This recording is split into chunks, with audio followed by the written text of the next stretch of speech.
Okay, good afternoon once again. Let us continue with the chapter chemical equilibrium, chemical and ion equilibrium. Today is the second day. Okay. Now, yesterday I was talking about what you call uh, the what you call units of equilibrium constant, and there are two cases which I discussed. In case one, when the total number of products, moles of products, is equal to total number of moles of reactants, then the equilibrium constant has no units. But if the total number of moles of products is different than the total number of moles of reactant, then K will have units depending upon the number of moles of the number of reactants. So this is what I discussed the last thing yesterday. Okay. Now today, I just want to quickly just revise factors affecting equilibrium. Now what are the factors affecting equilibrium? Let us see point wise, one by one. The first factor which is going to affect equilibrium is it is called concentration. It is called concentration. Okay. Now here, if the concentration of one ingredient is changed, the reactant, the equilibrium shifts towards the formation of products, that is in the direction of the reaction, which occurs with the greatest speed and reduces the concentration of the reactant. So if you are changing the concentration of the ingredient, one of the ingredient, then the reaction goes in the forward direction. Ingredient, it can be the product. If you are removing the product, whatever is formed, then the concentration of the product is less, so the reactant will react more and form the products again.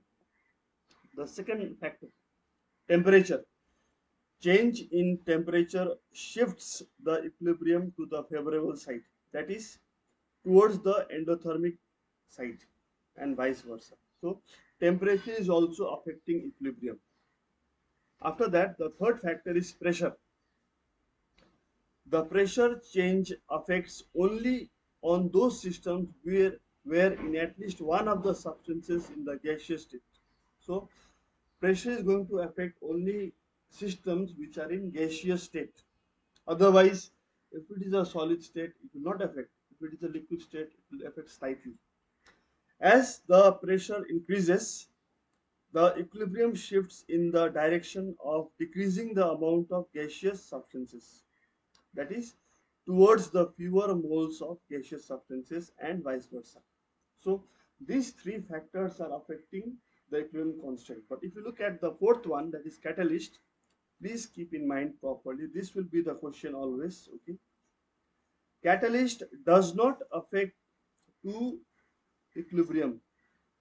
It may increase both the forward as well as reverse reaction speeds, but it does not affect the equilibrium constant. So please try to remember these four factors. Now, moving further, a summary of the factors affecting equilibrium.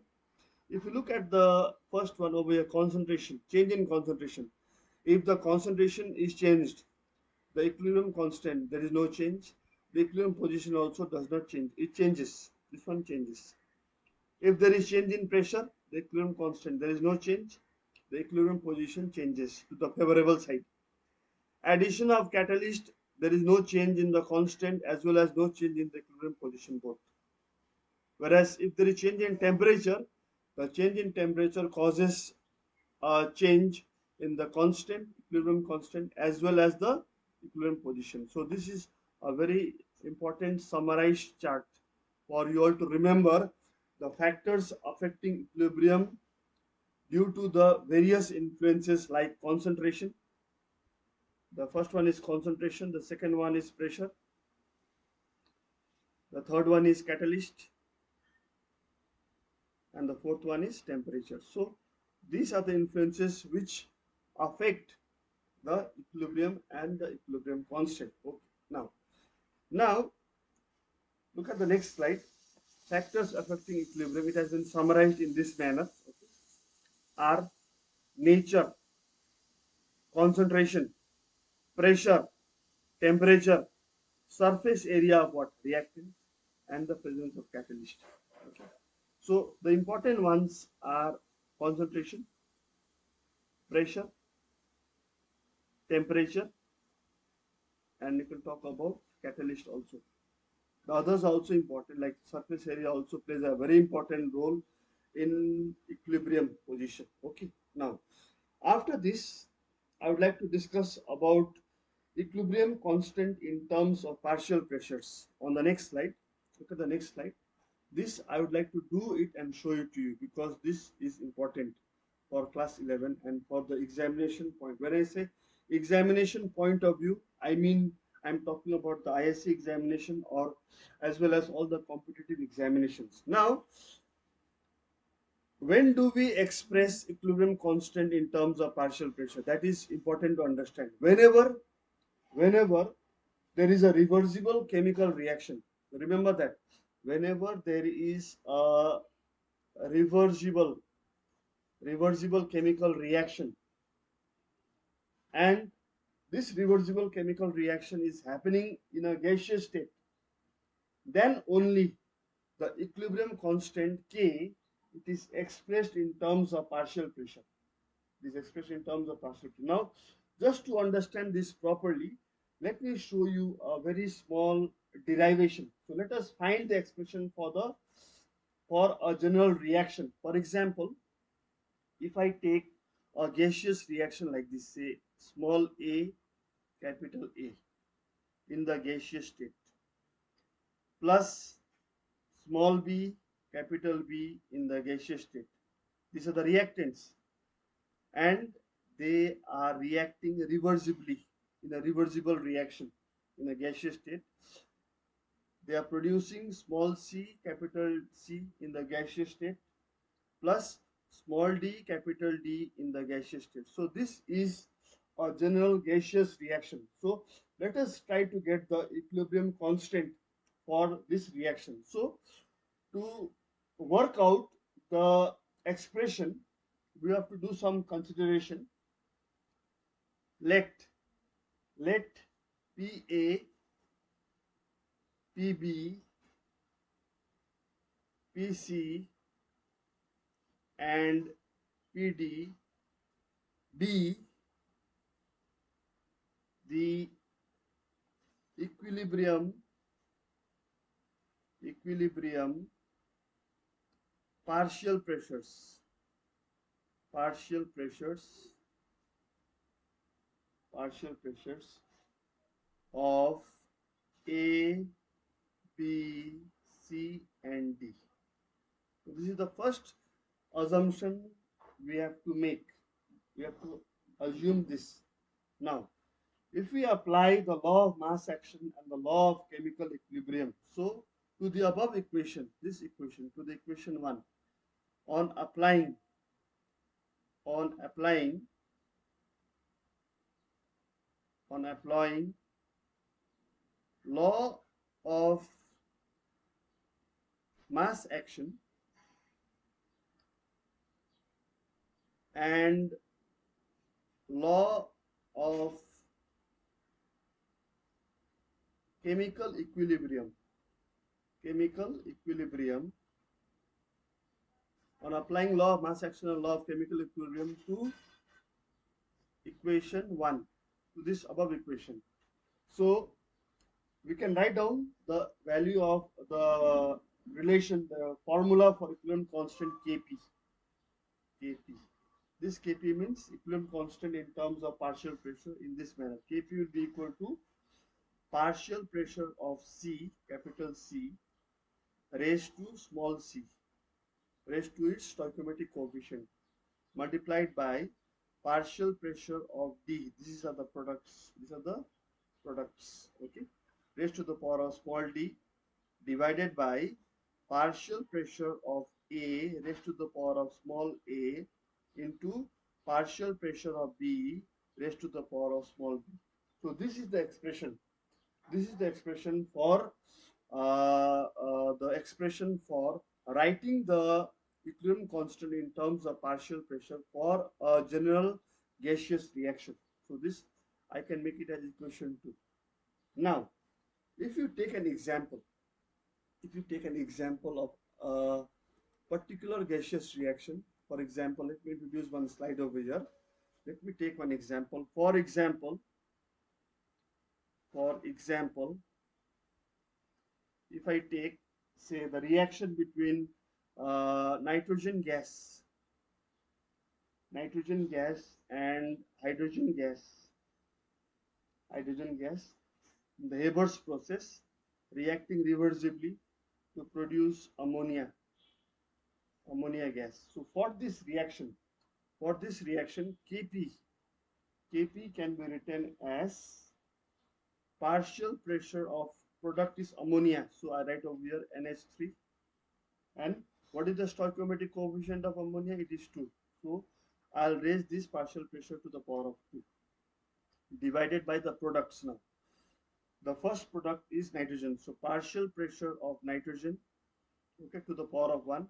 The stoichiometric coefficient is 1. So no need to put that 1 over there, into partial pressure of hydrogen, H2, raised to the power of 3. So this is the expression for equilibrium constant in terms of partial pressure for this above, what we call, gaseous reaction. In practice, remember, generally in practice,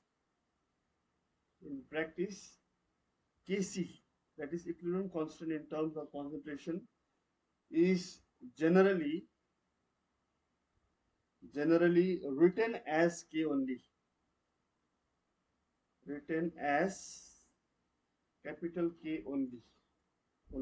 But note that, but Kp is always written as Kp. Okay, so this is one important sentence you have to keep in mind. In generally, the equilibrium constant in terms of concentration is written as K only, but Kp, you cannot write Kp as K. You have to write Kp as Kp only. That means equilibrium constant in terms of partial pressure is mentioned as capital K and subscript is POV. Okay, so I think this is clear to all of you. Is it clear, this example? Okay. Is it clear, my boys? Yes, sir. Okay. Now, the next term that I would like to explain you and make it clear is a word which is called concentration quotient, a very important word in this chapter. Now, this concentration quotient, let me define it first, the meaning of this concentration quotient. Now, this concentration quotient is the ratio. It is the ratio of product of concentration of the products to those of the reactants, with each concentration term raised to the power equal to the stoichiometric coefficient, and it is called concentration quotient. For example, if I take a general equation like this: AA plus BB reacting reversibly to give CC plus DD. Okay. Now for this reaction, the concentration quotient Q is equal to concentration of C raised to the power of small c into concentration of D raised to the power of small d divided by concentration of A raised to the power of small a into concentration of B raised to the power of small b. Okay, let this be equation 1. Okay, now when the reaction, when the reaction is in equilibrium, equilibrium, then note that, then you please remember this Q, which is equal to concentration of C to the power of small c, capital D to the power of small d, this is small c, and then A to the raised to the power of small a and B raised to the power of small b. This is equal to Kc. So whenever the reaction is in equilibrium, the equilibrium constant is equal to the concentration quotient. This you must remember. This is a very, very important point to remember. Okay. Now this, when you talk about the active masses represented in terms of partial pressures, that time we can slightly do a modification. For example, when the active masses when the active masses are represented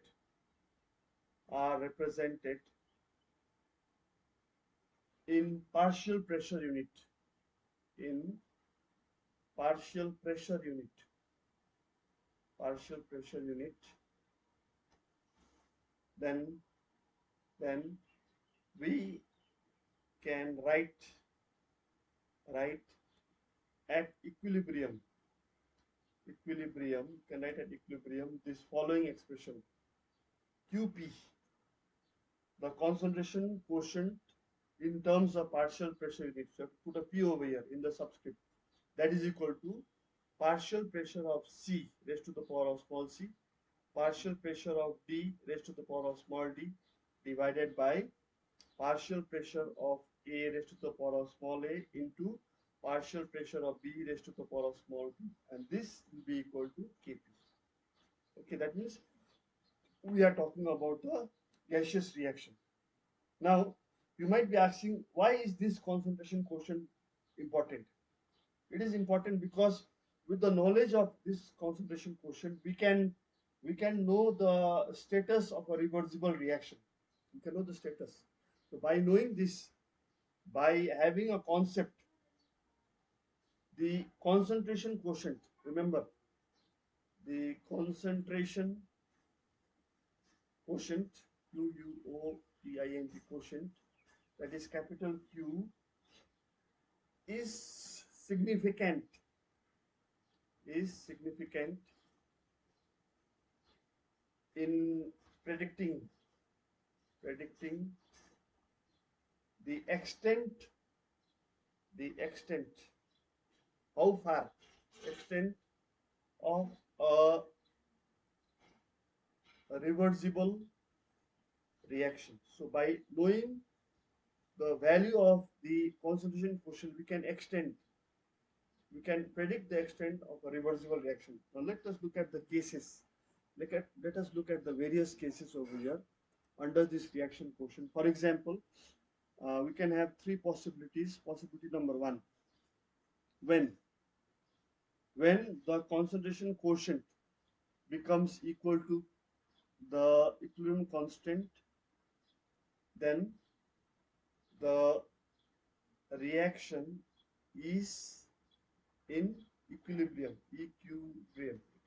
Okay, that is case one. Then possibility number two: when the concentration quotient is less than value is less than the equilibrium constant, that means the reaction has not has not attained equilibrium. It has not attained equilibrium. It has a tendency of proceeding in the forward direction. Okay, so it has not attained equilibrium. That means it is proceeding in the forward direction. The third case is like this. When the concentration quotient value it is greater than equilibrium constant K. That means the reaction has attained equilibrium.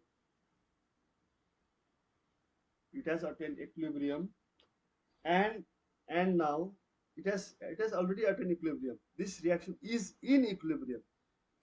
Over here the reaction has attained equilibrium and now is ready to proceed in the backward direction. That is in the reverse direction. Here it will proceed in the forward direction. So these are the three cases, okay, from which you can predict the extent of the reaction. Okay, so this is important for all of us. Okay, now after this, uh, I would like to discuss and help you understand uh, and teach you how to write down what you call this expressions, equilibrium constant expressions for some selected reactions, some important reactions which are there in your syllabus. Okay. Now, before that, I would like to first tell you the conventions used for writing equilibrium constant expression. What are the conventions? Remember, the first convention is writing. Number one, whenever you write equilibrium constant expression, please note that the first convention is like this. The active masses, the active masses, active mass means what? Concentration. Active mass concentration of a solid, of a solid is unity. It is unity. It is unity means it is one. Remember that. For example, let us take one example for explaining this. If I take the decomposition, formal decomposition of calcium carbonate solid, okay, and if I write the equation, the reaction taking place in a closed container reversibly, then after decomposition, this calcium carbonate, it will decompose to give calcium oxide solid, okay, and the gas is carbon dioxide. Now, by applying the law of mass action and the law of chemical equilibrium, the equilibrium constant can be written in this manner. Concentration of calcium oxide solid into concentration of carbon dioxide gas divided by concentration of calcium carbonate, that is solid. Now we know this is 1. This is also 1. Okay, unity. So that's why the equilibrium constant expression for the above reaction becomes like this. That is will be equal to only concentration of carbon dioxide because others are 1. That is your answer. Okay, that is the first convention. That is the first convention for writing equilibrium constant expression. The other conventions I'll discuss immediately after this. The second one, the second convention is like this. Number 2, the the active mass, the active mass of a liquid, of a liquid in equilibrium, in equilibrium, of a liquid in equilibrium, a liquid which is in equilibrium with whom? With a gas. With a gas is also unity. Is also unity. Unity. Also unity means it is also having a value of 1. Let us take an example to understand this. For example, if I take an equilibrium between liquid water and water vapor over here, yes.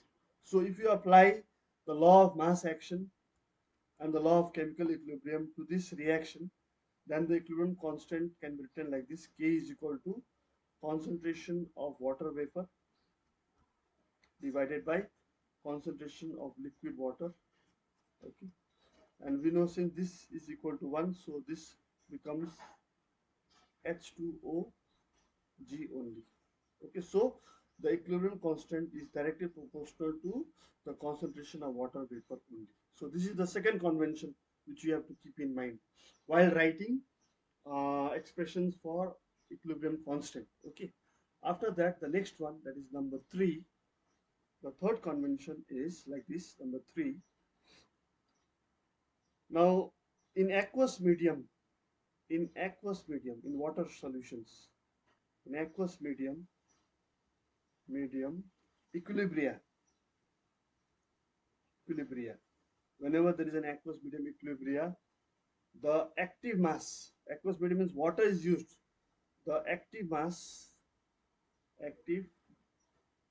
means concentration.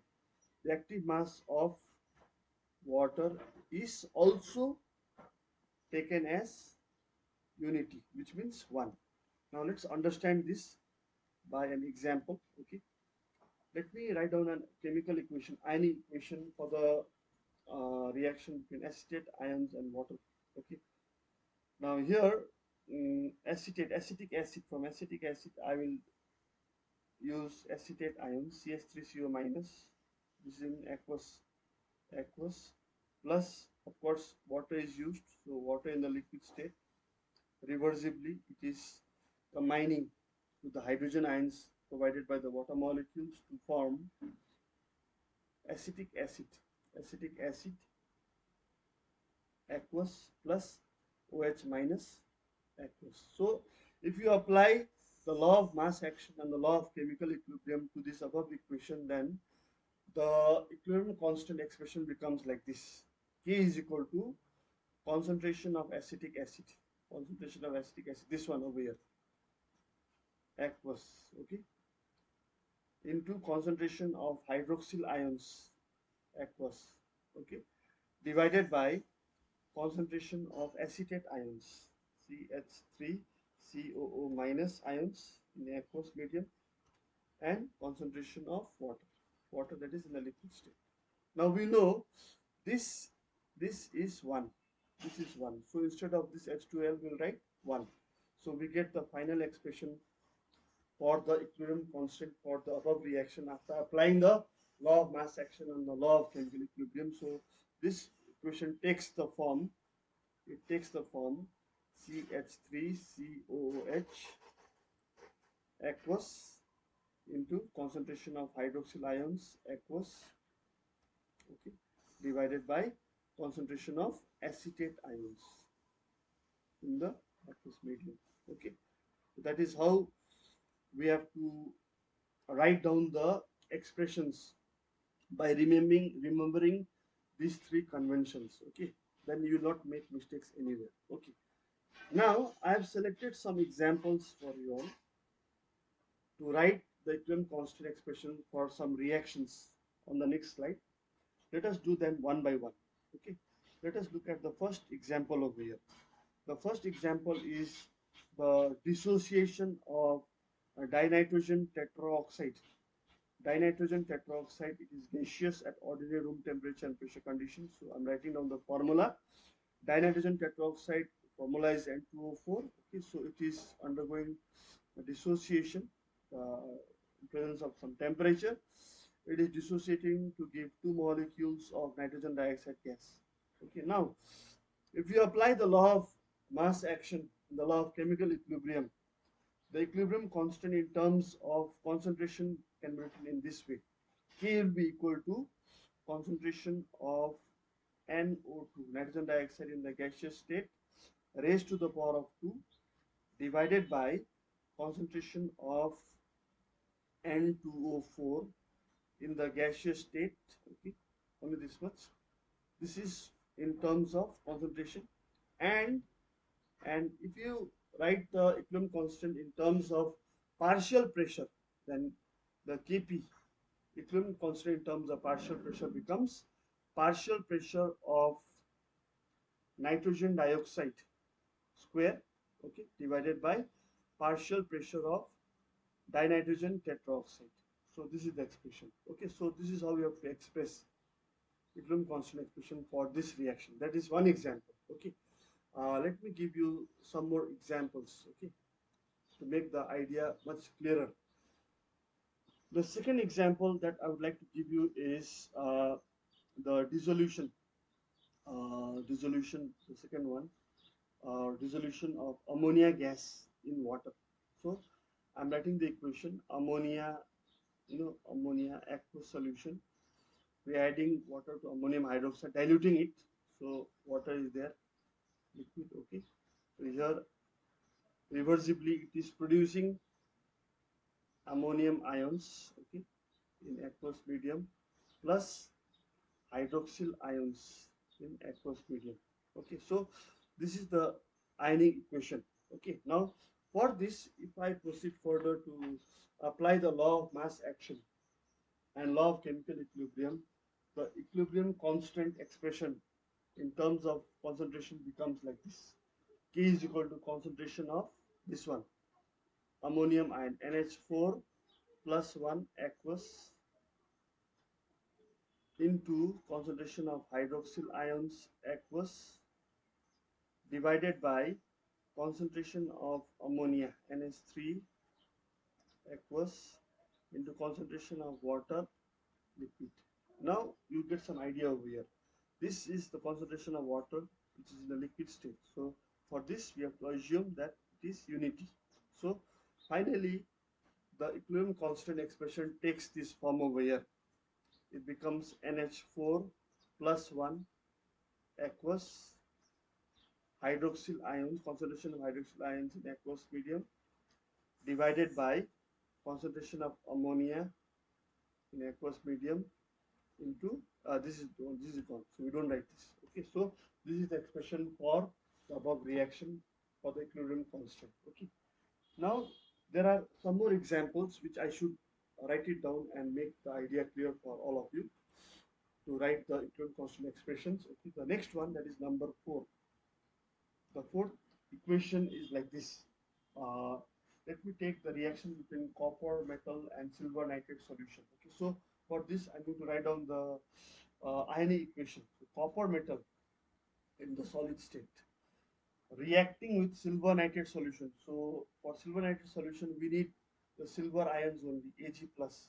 So I will balance the equation twice Ag in aqueous medium, and the reaction at equilibrium happening reversibly, it will produce copper ions. The color of the solution turns bluish because of the presence of copper ions, and then what do you call it? It gives silver. Silver gets precipitated. The blue color disappeared because copper ions are combining with the nitrate to give copper nitrate. Okay. Now, to this equation, if you apply the law of mass action, and the law of chemical equilibrium, the expression for equilibrium constant in terms of concentration becomes like this. This one first, Cu plus 2 Aq. Okay, this one is 1. It is unity because it is solid. So I'll not write that. Now I'll jump steps. After that, divided by Ag, concentration of silver ions. Ag plus aqueous, this one, and its stoichiometric coefficient is 2. So I'll put a square in the power over here. Okay. So this is the expression for equilibrium constant for the above reaction over here. So try to practice writing these. Okay. Okay. Now I can give you one more example. That is reaction from the say natural combination. Whenever there is a lightning occurring before a thunderstorm and shower, then the gases, nitrogen gas, it combines with oxygen gas to give reversibly, say it's a closed container, then form a colorless gas, nitrogen monoxide. Okay, so it is all gaseous reaction. It's a complete gaseous reaction. So the equilibrium constant in terms of concentration can first be written in this manner first. So where NO, so NO in the gaseous state, stoichiometric coefficient is 2, so I'll put over here 2 divided by the concentration of nitrogen into concentration of oxygen. Okay, this is the expression for the equilibrium constant in terms of concentration. And if you want to express in terms of partial pressure unit, then the equilibrium constant in terms of partial pressure is written as like this. Kp is equal to partial pressure of nitrogen monoxide, nitric oxide raised to the power of 2 divided by partial pressure of nitrogen gas into partial pressure of oxygen gas. So this is the expression you have to remember. Okay, so in yesterday's class I've already explained you and told you regarding the units of equilibrium constant.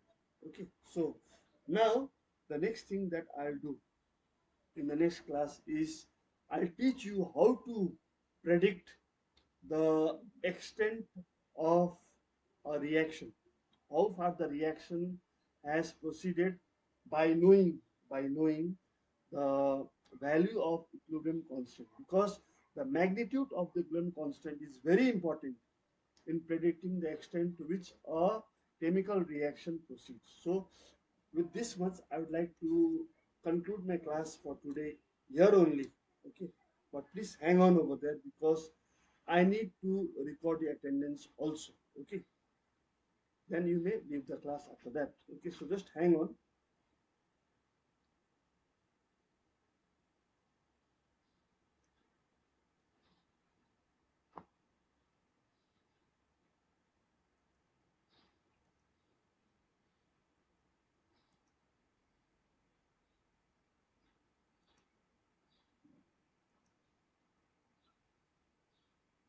Okay, your attendance is downloading. It's downloaded already.